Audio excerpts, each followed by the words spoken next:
Tengan todos ustedes un cordial saludo, Dr. Robinson León, compañeros.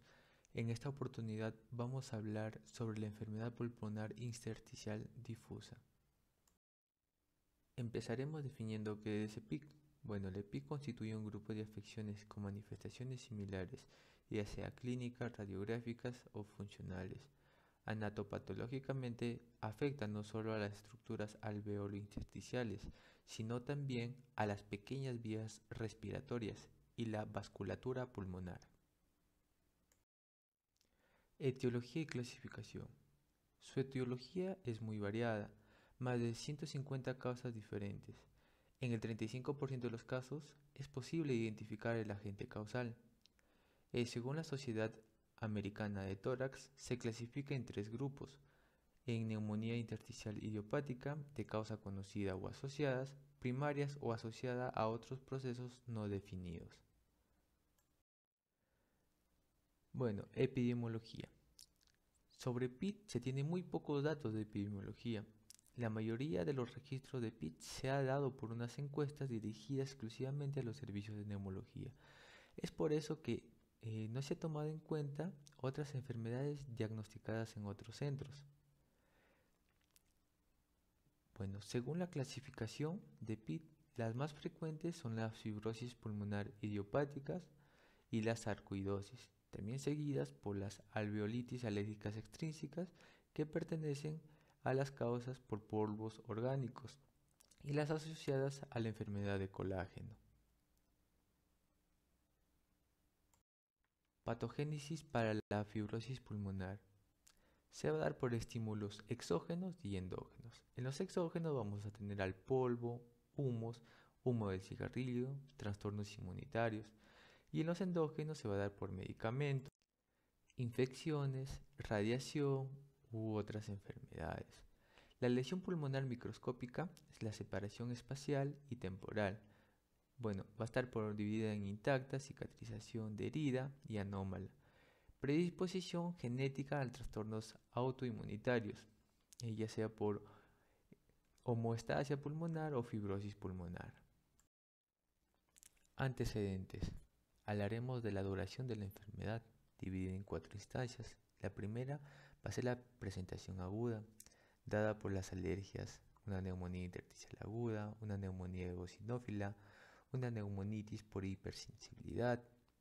En la segunda hablaremos de la presentación subaguda, dada por sarcoidosis, por ILD medicamentosas, síndrome de la hemorragia alveolar, una neumonía organizativa criptógena. En tercera hablaremos de la presentación crónica, dada por una IFP, una sarcoidosis, una histocitosis pulmonar de las células de Langerhans, una neumoconiosis y una CTD. En cuarta instancia hablaremos de las presentaciones episódicas, dada por una neumonía eosinófila, una neumonitis por hipersensibilidad, una neumonía organizativa criptógena, también por vasculitis, una hemorragia pulmonar y un síndrome de Churg-Strunz.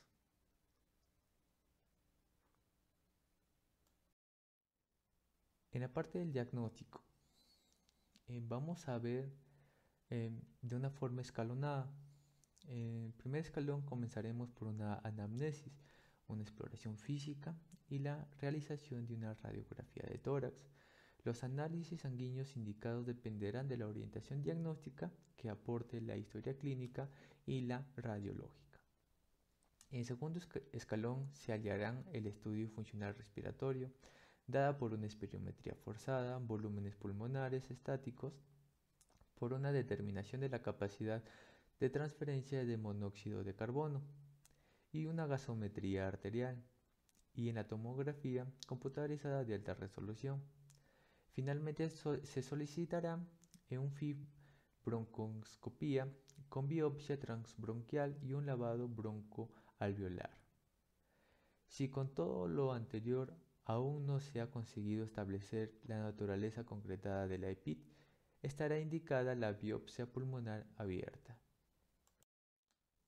Bueno, en anamnesis nos centraremos en ver la edad y sexo, los antecedentes familiares, si presenta un hábito de tabaquismo, a qué se dedica o en qué labora, si está utilizando algún fármaco, presenta unas radioterapias o si presenta una enfermedad sistémica.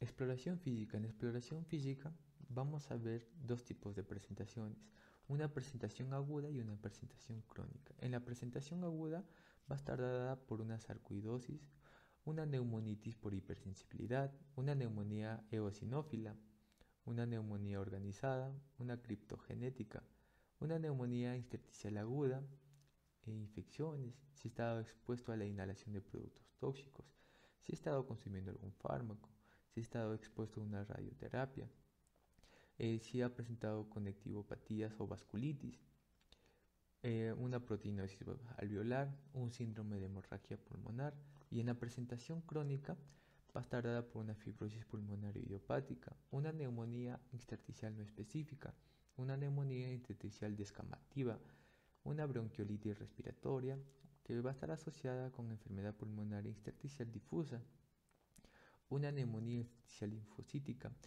un linfangioliomatosis, un histiocytosis X, una microlitiasis alveolar, una neumoconiosis, un amiloidosis y entre otras EPID. Afectación sistémica en las EPID. El sistema nervioso. El central va a estar afectada por la sarcoidosis o por una neurofibromatosis, una esclerosis tuberosa o un ETC. En el periférico por ETC. En ojos, una escleritis afectada por un lupus, una esclerodermia o un sarcoidosis. En la queratoconjuntivitis seca por el síndrome de Sjögren.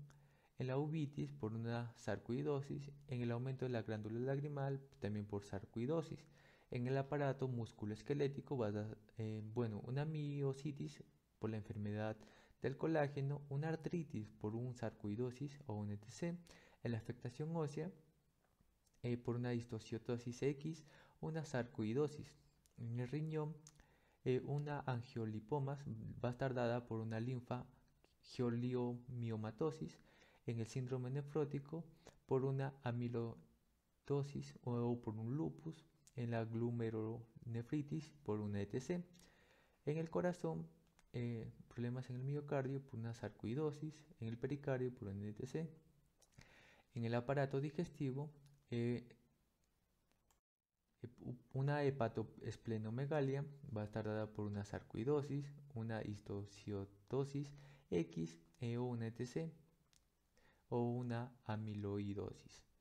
En la diarrea crónica por una enfermedad inflamatoria intestinal, en una disfagia por una esclerosis sistémica o por una dermatomiositis o por una polimiositis.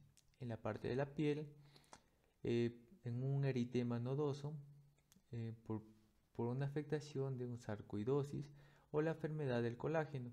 En los nódulos subcutáneos, una artritis reumatoide, una neurofibromatosis o una sarcoidosis.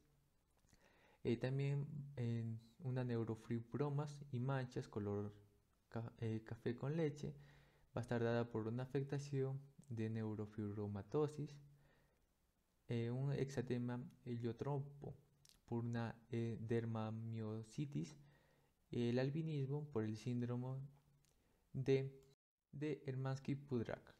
En el metabólico, en diabetes insípida por una sarcoidosis o una histiocytosis X, una hipercalemia por una sarcoidosis.